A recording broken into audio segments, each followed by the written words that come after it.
الحمد لله رب العالمين.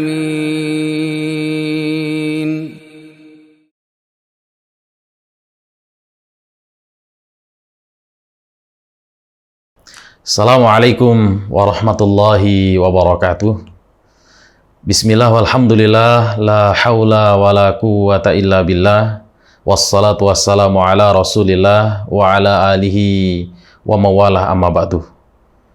Pemirsa budiman yang sama berbahagia, di dalam surah Al-Baqarah ayat 200 hingga 201, Allah Subhanahu wa taala berfirman, A'udzu billahi minasyaitonir rajim.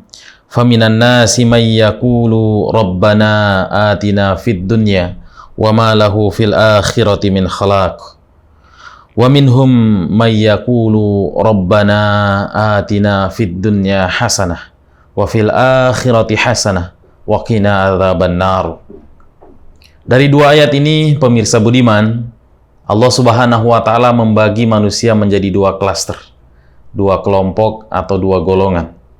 Klaster pertama atau kelompok pertama adalah orang-orang yang perencanaannya, pekerjaannya, orientasi hidupnya, visi hidupnya, tujuan hidupnya, bahkan dalam ibadahnya sekalipun, yang dia pikirkan, yang dia harapkan, yang dia hajatkan adalah dunia. Dan klaster atau kelompok yang kedua adalah orang-orang yang memang memohon kepada Allah untuk menjadi yang terbaik, yang menjadi paling unggul, paling bahagia, baik di dalam kehidupannya di dunia maupun dalam kehidupannya di akhirat. Dan sekaligus mereka memohon agar terhindar dari siksa api neraka.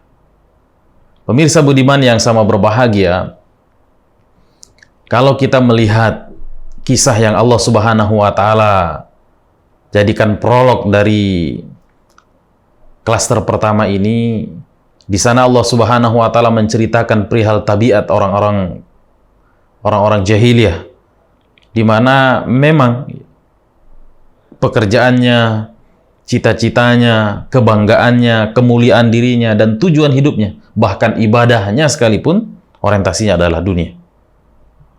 Salah satu klasternya atau salah satu bagiannya misalnya ketika mereka melaksanakan ibadah haji, mereka melaksanakan tawaf, dan doa yang mereka munajatkan dari rukun Yamani sampai rukun Hajar Aswad itu, Rabbana atina fid dunya hasanah, atau Rabbana atina fid dunya.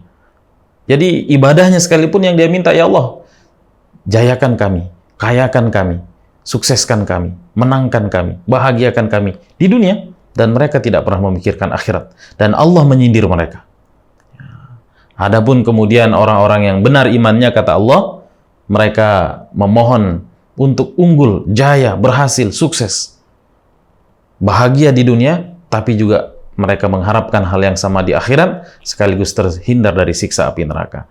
Nah, terakhir, pertanyaannya, bagaimana cara agar kita bisa meraih kesuksesan fid dunya hasanah wa fil akhirati hasanah wa qina adzabannar itu? Allah Subhanahu wa taala berfirman, "Wabtaghu fima atakallahu darul akhirah wa la tansa nasibaka minad dunya." Apa kata Allah Subhanahu wa taala? Bersungguh-sungguhlah kalian. Sekali lagi, bersungguh-sungguhlah kalian untuk mendapatkan bagian kalian di akhirat dengan karunia yang Allah Subhanahu wa taala berikan, dan jangan lupa bagian kalian di dunia. Artinya apa? Allah Subhanahu wa taala memerintahkan kita untuk membuat perencanaan yang matang, lalu mengerjakan pekerjaan itu dengan sungguh-sungguh, dan menjaga konsistensi kesungguh-sungguhan dalam mengerjakannya itu. Untuk apa? Untuk akhirat kita. Dan Allah Subhanahu wa taala perintahkan kita untuk menggunakan waktu kita, usia kita, kesempatan kita, harta kita, jabatan kita, dan seluruh hal yang Allah Subhanahu wa taala anugerahkan kepada kita untuk bagaimana orientasi kita tadi fil akhirati hasanah itu bisa terrealisasi. Dan adapun untuk urusan dunia, Allah Subhanahu wa taala mengatakan jangan lupa bagian kalian di dunia. Artinya apa? Hendaknya kita merencanakan kehidupan kita, merencanakan output dari pekerjaan kita, baik itu harta kita kah namanya, ataupun jabatan kita kah namanya, dan yang lain sebagainya, orientasinya akhirat. berangkat kita bekerja, nawaitunya agar dengan pekerjaan itu kita mendapatkan harta atau uang, yang dengan uang itu kita bisa belikan makanan, minuman, pakaian, yang mana menanti makanan, minuman, dan pakaian itu bisa kita pakai beserta istri dan anak-anak kita untuk kemudian kuat beribadah kepada Allah Subhanahu wa Ta'ala. Kita makan untuk agar fisik kita ini tegak bisa berdiri beribadah kepada Allah Subhanahu wa Ta'ala, sekaligus menjadi wasilah untuk bagaimana kemudian harta itu bisa menjadi jembatan kita beramal soleh yang merupakan perintah dari Allah Subhanahu wa Ta'ala. Dan tetap Allah Subhanahu wa Ta'ala perintahkan kita untuk beli juga baju yang layak, bangun juga rumah yang pantas. Terus kemudian gembirakan juga kemudian orang-orang di sekitar. Mudah-mudahan kultum yang singkat ini mampu membingkai pikiran kita, menarasikan kemudian semangat dan tekad hidup kita untuk benar-benar persis seperti yang diarahkan dan diantarkan serta diajarkan oleh Allah, bagaimana hidup kita fid dunya hasanah wa fil akhirati hasanah wa qina adzabannar. Terima kasih dan mohon maaf. Assalamualaikum warahmatullahi wabarakatuh.